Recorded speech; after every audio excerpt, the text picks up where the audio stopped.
Hay poetas que le cantan a la naturaleza, a las estrellas o a un pasado idílico. Y luego están los poetas que huelen a asfalto, a gasolina, a café frío y a rebelión. Hoy, en Leyendo a Otros, nos vamos a sumergir en la obra de un hombre que no solo vivió en la Ciudad de México, sino que además se convirtió en uno de sus cronistas más feroz y enamorado. Estoy hablando de Efraín Huerta, el eterno rebelde, el gran cocodrilo. Huerta perteneció a una gran generación, pero una generación atrapada entre dos fuegos. Por un lado, la herencia de la Revolución Mexicana y por el otro, la mordidad salvaje del siglo XX. Mientras otros buscaban la pureza estética, él prefirió la pureza de grito. Su poesía muerde, incomoda, pero también abraza con una ternura que desarma. Y tal vez por eso es que, para entender por qué su voz sigue sonando tan viva hoy en día, tenemos que empezar por su primer gran amor y su más doloroso enemigo, que fue la ciudad. Vamos a escuchar cómo le hablaba a esa urbe que hoy llamamos CDMX en los años 40. Y esto es un fragmento, un pequeño fragmento de Declaración de Amor, de su libro Los hombres del alba de 1944. Ciudad que vas creciendo como un hongo salvaje, amarga ciudad de calles negras y templos sumergidos, donde el amor es un puerto miserable y la noche una inmensa sábana de olvido. Te declaro mi amor, ciudad de polvo y viento, de ruidos roncos y de luces falsas, porque en tus barrios tristes he aprendido la lección del dolor y de la rabia, y porque en tus esquinas más oscuras encontré la verdad que me salvara. Ahí podemos notar que para Efraín la ciudad no es un paisaje, es un personaje vivo, un monstruo herido. Huerta describe esto cuando la Ciudad de México empieza a industrializarse, a devorar sus propios lagos, a llenarse de fábricas y de desigualdad. Él no la idealiza, la ama con sus cicatrices, con sus prostitutas, sus vagabundos y sus obreros cansados. Porque Huerta, antes que cualquier otra cosa, es el poeta de los de abajo. Efraín Huerta nació en Silao, Guanajuato, en 1914, en plena tormenta revolucionaria, pero llegó muy joven a la capital para estudiar leyes, carrera que terminaría por abandonar muy pronto por el periodismo y la poesía. Él, junto a nombres como el de Octavio Paz y Naftalí Beltrán, formó parte de esta generación que creó o hizo la revista Taller. Pero mientras Paz se iba hacia la parte metafísica y la filosofía, Efraín se quedaba con lo más humano, con las calles, militando en la izquierda, criticando el imperialismo y sufriendo por las injusticias del mundo, desde la Guerra Civil Española hasta el racismo en Estados Unidos. Su poesía política no es un panfleto aburrido, es fuego puro. Un gran ejemplo es su poema Juárez Loreto, un viaje en tranvía que se convierte en una radiografía de la frustración social, que es básicamente un reflejo de nuestra sociedad. Y vamos a leer un pequeño fragmento de Juárez Loreto. La del piernón bruto me rebasó por la derecha. Rózame las regiones sagradas, me vio de arriba abajo y se detuvo en el aire viciado. Cielo sucio de la ruta 85, donde los ladrones me conocen porque me roban, me pisotean y me humillan. Seguramente saben que escribo versos, pero ella, ¿por qué me faulea? Madruga, tumba, habita, bebe. Tiene el pelo dorado de la madrugada que empuña su arma y dispara sus violines. Tiene un extraño follaje azul morado en sus ojos, como faroles y aguardiente. Es un jazmín angelical maligno arrancado del zarzal en ruinas.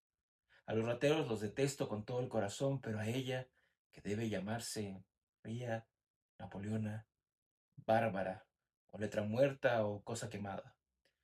Empiezo a amarla en la diagonal de Euler. En la parada de Petrarca ya soy un horno, pálido de codicia, de sueños de poder. Porque como amante siempre he sido pan comido, migaja llorona. Ay de mí, llorona. Y si ayer pasadas las 10 de la noche fui el retrato de la novena maravilla, ahora solo soy la sombra de una séptima colina deshierbada. Y por eso podríamos decir que este es el Efraín que incomodaba al gobierno, el que le ponía rostro a los invisibles. Y fue por eso que le apodaron el gran cocodrilo. Y él acuñó ese apodo, porque era un apodo que le llevaba bastante bien y le hacía bastante gracia. Era el gran cocodrilo porque su piel dura ante las críticas, por esa capacidad que tenía de esperar bajo el agua y soltar el mordisco certero en el momento exacto, a través tanto de sus columnas periodísticas como de sus versos. Sin embargo, no todo en el cocodrilo era dientes y rabia. Era un hombre que odia tanto la injusticia, y el hombre que odia tanto la injusticia es porque en el fondo ama demasiado la vida. Y el amor en Efraín Huerta es un incendio. No es el amor cortés y platónico, es el amor de alcoba, el de la piel, el amor desesperado que se vive antes de que se acabe el mundo. Su antología amorosa tiene uno de los poemas más bellos y dolorosos de la literatura mexicana, Línea de Fuego, o sus poemas dedicados a la mística del deseo. Vamos a leer una pequeña parte de su poema El amor. Amar es este tímido silencio cerca de ti, sin que lo sepas, y recordar tu voz cuando te marchas y sentir el calor de tu saludo. Amar es remover el suelo donde pisas para encontrar tus huellas. Es no dormir por descifrar tu nombre, es sufrir por tu ausencia y por tu olvido. Y es que no todo es la revolución, la lucha. También hay tiempo para enmielarnos. Todos tenemos nuestro corazoncito y vale la pena sacarlo adelante. Lo interesante sería quizás es cómo logra conectar el amor con la rebelión, porque al final ambas van de la mano, ¿no? Hay que ser un rebelde para ser capaz de amar, porque amar es en sí quizás un acto de rebeldía. Y para él, amar en un mundo tan podrido y hostil, pues es eso, un acto de resistencia. Ahora bien, hay quizás una razón por la que Efraín Huerta en muchas escuelas y en algunos cafés literarios es bastante conocido o muy conocido.